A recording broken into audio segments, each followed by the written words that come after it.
Health officials are warning of a whooping cough outbreak in part of our region. The contagious respiratory tract infection is especially dangerous for infants. WSAC's Ariana Mintz joins us live from the newsroom. And Ariana, doctors are sharing about why this instance is considered an outbreak.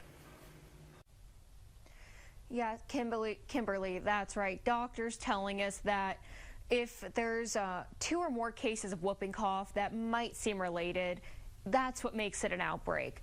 Doctors with the Marshall Health Network saying it may be called an outbreak, but there's really not that many reports reported at this time. I understand that if we all hear the word outbreak, it may sound very scary. Essentially for us, when there's 2 or more cases of pertussis in the community that seem related, we call it an outbreak just to respond and make sure that we kind of assess the situation. Pediatric infectious disease specialist Dr. Mariana Lanata says cases of pertussis or whooping cough have been reported throughout the region. Affect mainly our respiratory symptoms, or your lungs.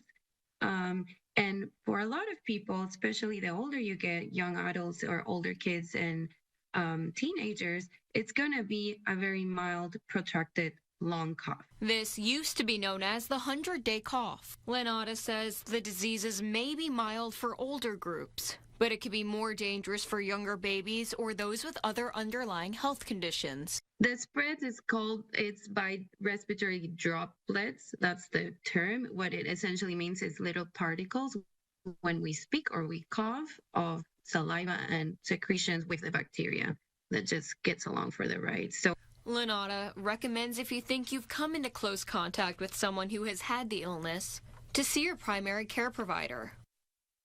Kimberly, we've also reached out to the West Virginia Department of Health to see where the affected areas are and how many reported cases there are in the area. All right, thank you, Ariana.